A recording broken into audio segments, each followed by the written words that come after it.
Hello, I'm Jimmy Hoppers, and here is some general SPVP gameplay at the Battle of Kylo. Or in the Battle of Kylo. Something, yes. As you can see, I'm using my sigil traded rifle warrior with the sword and shield. Something that occurred to me was I didn't really highlight why I used this sword and shield. Just to accentuate the survivability and mobility, basically. 2 on the sword allows you to prance across the map quite nicely, like that. And the shield allows you to block a load of attacks, which allow you to then set up either a stun with the 4 on the shield, or to suddenly switch to your rifle and knock back someone. Basically gives you a few seconds of invincibility to some degree. I'm not sure if it actually stops conditions, but it stops normal attacks, and that's decent.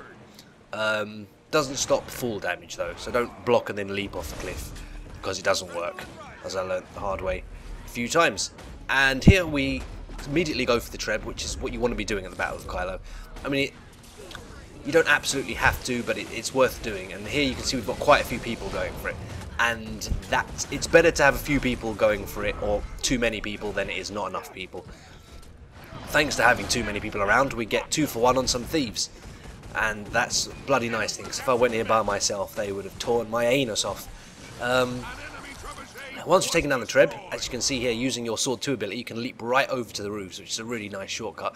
Also allows you to shoot people from the Treb, and then leap over the roofs and keep shooting them, so they can't actually catch you while you're down there looking at you. You can do all sorts of things. You can type /S and then see you later, master.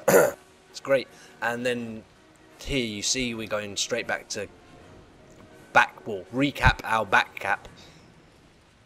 Yeah, I remember this bit. Here comes an engineer. Now this engineer, I didn't realise at the time, he's quite tough, he's quite hard to kill.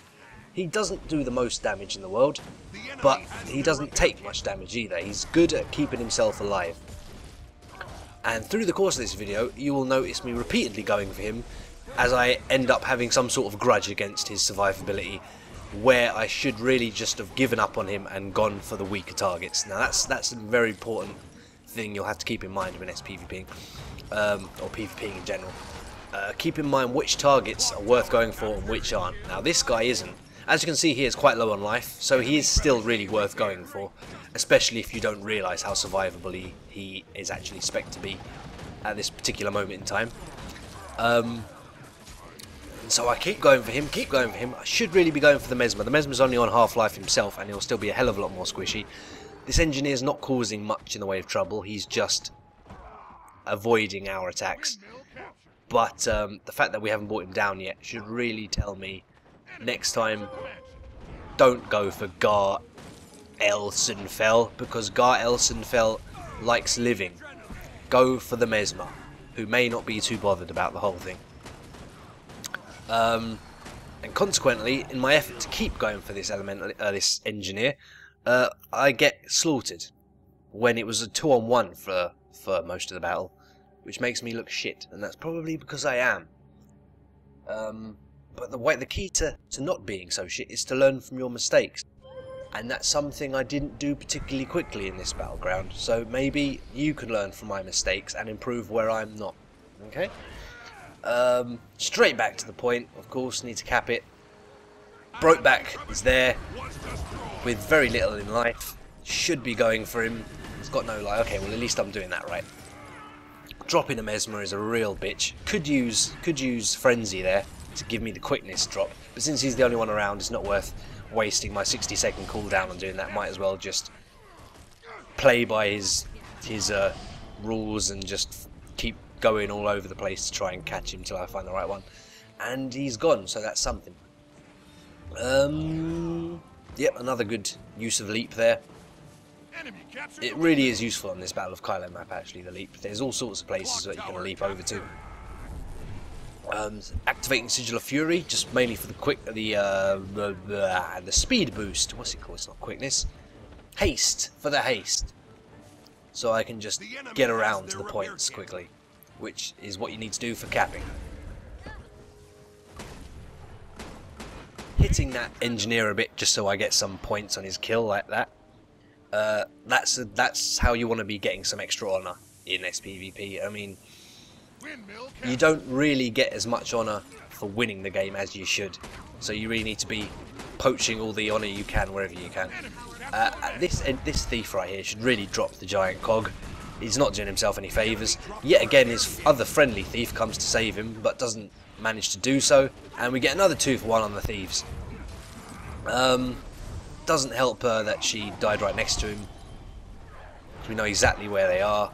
I decided to take out my anger on her dog. It's not something I generally do, but in SPVP anything goes, you know. And this is another thing to do. Soon as thieves go invisible, hit the area where they went invisible. Unless you know they've teleported, because they'll still be there and they'll still receive all the damage for it. And it's generally just a lot easier to kill them by beating the hell out of them on the floor than it is trying to stomp them. Back to the clock tower. Clock tower is a very important point to hold, because you can go easily to either of the other points from there. If you're getting pelted by trebuchet shots though, you're going to have a hell of a hard time, which is why you want to destroy that damn trebuchet.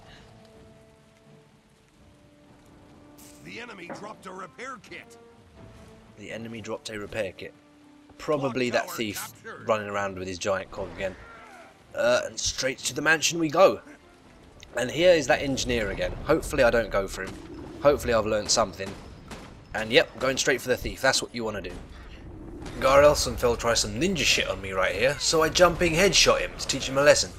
Obviously, if you can't see the thief anymore, then you may as well go for the engineer. It can be a real pain in the arse getting thieves with the rifle, because you can't just throw attacks all over the place and hope that they go through you, you know. You've got to target them to really get anything done with the rifle. And here we are, chasing the engineer around again. I should really just be capping the mansion here. It's not going to happen, we're not going to catch him. Let him run away. And so we go to take back what's rightfully ours. Grab those points. That's where you're going to get your honour, and that's how you're going to win the game. And even though you don't get a ton of honour for winning the game, you get some. And it's all worth doing. It's all worth doing. It's not the most interesting thing in the world, but you're not going to get your fancy shin guards if you're not capping points. And he comes back again, shooting him in the back, not really doing any damage to him, but pursuing him like a hound dog nonetheless. Avoid those barrels as well. Those Donkey Kong barrels will throttle you across the map constantly. And a thief just appeared and disappeared. I should really be going for him. Doesn't matter that the engineer's on the point. Get rid of the thief, because an uncontested thief is a thief that's going to kill you if you're not careful. And here I should probably be trying to do a little bit more to try and help my ally, but there aren't many options available to me at this moment in time. I should have noticed where my ally was there. But again, I am not playing brilliantly. Now, that thief is still around. I should just be walking around or running around, just spamming one everywhere, try to get some extra hits on that thief. The fact that he's gone invisible means he's probably very badly wounded. In fact, he seems to have completely disappeared. And here we eventually manage to trap the engineer. I jump over the hedge to shoot him in the face and continue pursuing him if he legs it. But unfortunately he gets the last laugh as he throttles me face first into the ground below. So really he won there. I mean, we may have killed him, but we only did it because we 3-on-1'd him. He managed to make me look like a complete idiot, which is generally my job, but he did it on his own that time, and thus he has the real moral victory there, or something along those lines. Clock Tower is the next place to go, as you can see. Whenever a place goes red, go there. It's pretty much that simple. Get your points, take the game, and kill anyone you encounter. All news to you, I'm sure, but yeah, that's what you want to do. You can see I have 20 stacks of something at the moment. Next to all my sigil buffs. I'm not entirely sure what I had on here. I think it was probably I have no idea. I have no idea what I have 20 of. But whatever it is, it's going to be helping. And again, the engineer's around, going for the Mesmer this time. This is what you want to do. Go for the squidgy one. And also the more threatening one. If anyone's going to be able to kill us fast, it's going to be the bloody Mesmer. Got off a nice kill shot for 5k on him there, even though he went invisible. If they're still in roughly the same place, they will get hit. They still will get hit, even if they go invisible. But generally speaking, you're going to have a really hard time doing untargeted shots with a rifle. Pursue the Mesmer. Try to avoid the engineer's lunchboxes, because they don't contain sandwiches, just fire bombs. And keep jumping on the most lethal of enemies. Which in this case is this filthy Mesmer. Your team found a repair kit. Use it to repair your trebuchet. We drop him, and then we are victory! Your team